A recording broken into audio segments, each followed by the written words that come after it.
What is going on, everyone? Today we're going to be taking a look at Wo Long Fallen Dynasty and the PC port, so you can decide for yourself before plopping down $60 or even downloading it on Game Pass if you should spend AAA prices on a dog water PC port like this and be forced to say so long to Wo Long. So let's get into it. But first, today's video is brought to you by SuperCDK.com, where you could save money on games for all of your favorite platforms, as well as software like Windows 10 Pro licenses for just $22, and then you can unlock the prestigious Dark Mode for Windows 10, which I honestly could not live without. It is blinding without the dark mode. You guys need it in your life. And now you can also save an additional 25% off at checkout by clicking Buy Now on any software products over there. Just go ahead and add it into your cart and put in my code JP25 at checkout and apply, and that'll bring our price from $22.44 all the way down to $16.83, a savings of over $5. And I'll walk you through how to get your key and install it on Windows 10. Go ahead and click Submit Order and complete your checkout from there. For me, that's going to be with PayPal, and then click on Pay Now. After completing the checkout, it'll bring you to your purchased order page, and it will update in a matter of seconds, or just go ahead and hit F5. Go ahead and do that one time. It came through literally immediately. I got the payment email that it had gone through and the delivery of the product exactly at the same time. Once you're done with that, go ahead and click on View Keys and Codes, and we'll get our code right here that we can go ahead and copy and paste in on Windows 10 by hitting the Start button and type in the word Activate. When you see that activation settings or see if Windows is activated, go ahead and click on that, and it'll bring up this right here, and click on Change Your Product Key or Unlock Windows 10. As I already have Windows 10, I obviously don't need to put in a new key, but just paste it in and then go ahead and click Next, and you are all done and set. For more information on SuperCDK.com as well as the coupon code, be sure to check out the links down in the description below. So as a quick TLDR for you guys out there, I'll just let you know right off the bat that this is absolutely not it's far from a perfect or even a decent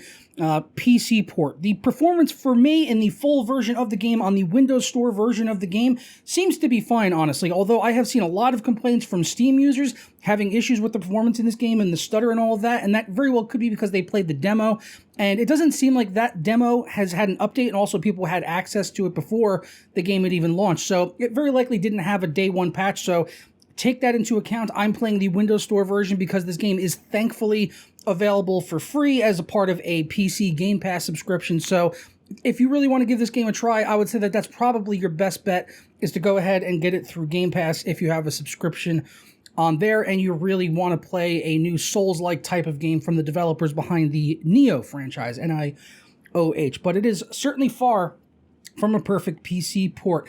Really, some of the biggest issues start right off the bat with mouse and keyboard. As you can see, I'm here in the game, and it has some serious dead zone issues with the mouse. I'm also seeing some flickering shaders and stuff, but all I have to tell you is that if you do not have a game controller, don't even bother wasting the bandwidth. You are not going to be playing this game on a mouse and keyboard unless it's modded sometime soon, because it has some of the worst input lag and non-raw mouse input that I have seen in a game in a very long time. So you're certainly going to want to play with a controller, which these games you could argue are better on controllers, but the game really just lacks some of the most basic functionality like raw mouse input.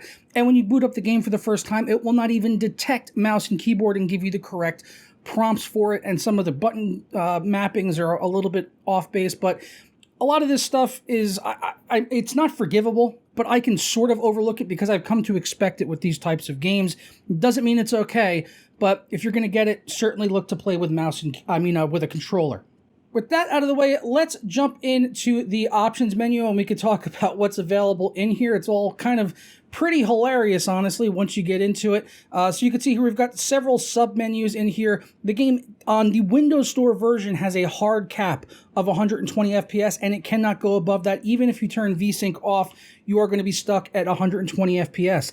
And reading around on PC Gaming Wiki, they said that the Steam version supports 30 and 60 FPS, while the Windows Store version supports 120 FPS as well. So by reading that, and I haven't been able to independently verify this, although I did look on the Steam forums and saw some complaints about it, it does sound like the Steam version doesn't have 120 FPS support.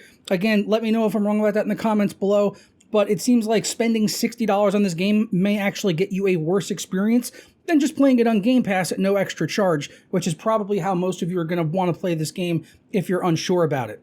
So that's what we have in here. Also, this is kind of laughable. The settings type is like literally ripped right out of a console. So we have custom, which is what I'm on right now. But by default, all you really have is best quality and standard and best performance. Like, what is this? A fucking Xbox Series S? No, I'm playing on the PC. I want custom options, best quality, all that stuff. You can turn it up, thankfully, and you can customize it and get in there. But just having those presets like that just really put a bad taste in my mouth right off the bat. And as you can see, I've got VSync off, but we are going to be locked at 120. Thankfully, we have a resolution scale slider. Texture quality, again, these I'm very confused on because I don't know what the lowest is. Like, I'm going to the right here, so it sounds like low quality is the lowest. Then there's high quality, and then there's standard quality. So what's better, standard or high? I would think high, but I also have no fucking clue. Like, there's no descriptor whatsoever to be able to know this. And then for, like, shadow render distance, it seems like standard or close. Standard would be, like, the far option, I would think. So that sounds like that's the higher one. So I think I'm on the highest available settings. Ambient occlusion you can enable or disable. Thankfully, that's an easy one to figure out. We've also got screen space reflections and subsurface scattering, model LOD volumetric fog resolution, and volumetric cloud quality. Again, these all have this adjustable option that who knows what standard means. Standard could be middle, like normal, and they just have it out of order. Like, I don't know. It's such a dog water PC port, it's hard to say. I was adjusting the preset, so that's why some of this stuff has changed, but in my playthrough, I had motion blur, chromatic aberration, and film grain disabled. Depth of field was on, as well as lens flare. So those are the settings that I was using.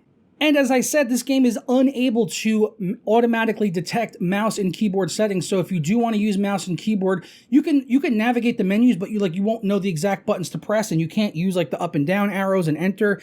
It's left mouse to go into an option and actually right mouse to go back. Escape doesn't go back.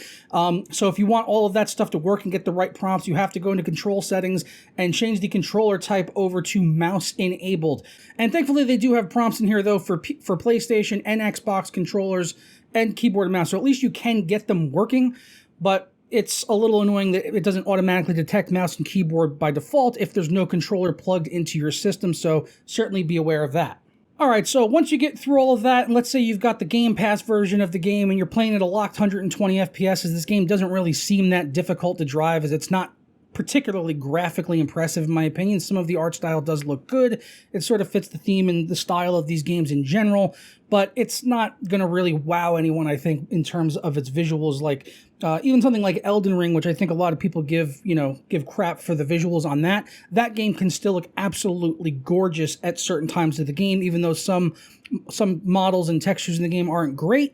There are times where Elden Ring and can look phenomenal. This game, not so much, but that's okay. I'm not going to give him too much shit for it. There are other problems that we need to talk about. So the first time I launched the game, it defaulted to 1080p, which was fine. Set it to 4K, but once on rebooting the game now, every single time I launch the game, and I do mean every single time I launch the game, this is what happens. It goes into this sort of windowed mode where it's in the bottom right-hand corner of my screen, and the part where I could go into the options or settings menu is just out of view and cut off. Now, thankfully, using a controller, I can navigate down to that and change it over to full screen, but it's very frustrating that this happens every time that I launch the Windows version of the game, and I don't know if this is happening for Steam users too, but it is happening here on the Game Pass version. So very frustrating, relatively easy to fix, but again, it's just one of those things, like if you did plop down $60 in this game and it was doing that, you'd probably be a little bit pissed off, and it would, on top of all of the other issues with the PC port, it might be the final nail in the coffin unless you really, really love these the genre of game, which honestly, the combat and everything all seem to be pretty fluid. The controls I didn't mind. This isn't really my bag, so I'm not like great at these Souls-like games. I have a lot of trouble with timing the the parries and some of the moves in these games that require really precise timing on parries, and sometimes it can be difficult to sort of gauge that, other than like literally this thing is about to hit you without much visual feedback on screen. I mean, yes, you could see like sometimes there's like a red color when he's about to do like a really big strike, and other games have these as well, but I'm just trying to say it's not really my bag when it comes to these types of games, and that's fine. That doesn't really change anything about what this PC port is, which is just not great. And after getting through, you know, the training levels and fighting through the first boss, and after a few tries finally beating him, I was met with the game crashing, and then I had to fight him all over again. That's what happened. So much fun.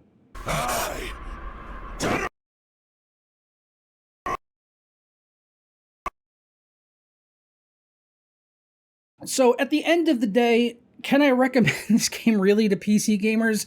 I mean, maybe, but with a massive caveat, and that is, do not spend $60 on Steam for this game, especially where it could very well be capped at 60 FPS over there if they haven't put the patch in there that has 120 FPS like the Windows Store version of the game does, especially when you could play it on Windows for like literally nothing if you have Game Pass. If you have Game Pass, which is very affordable, you can play the game for nothing. So if you're a massive Souls-like fan or a massive fan of the Neo franchise that these guys also worked on, and you know you want to play on PC and this is the only way you have to play, then do it through Game Pass, and please make sure that you have a controller. Otherwise, you're going to have a very frustrating time to try to even move the cameras in this game, which feels like it's been navigated to like an analog stick, but you're using a mouse to move it around. Like what they were doing with the PC port on this, I really do not know, but I'd steer clear of it unless you're really obsessed with this genre and the games from this developer, or maybe just get it on console. It might be better on there, or really the same exact experience, honestly, as just playing on a PC with a controller, except maybe you won't have it crash after a boss fight, maybe you won't have it launched and nearly minimized in the bottom right-hand corner of your screen, so that might be a better experience for you. Who knows? But I'm going to go ahead and get out of here. Let me know your thoughts down in the comments below on Wolong Fallen Dynasty, or I'm going to kick this joke around again. Will you say so long to Wolong? Peace.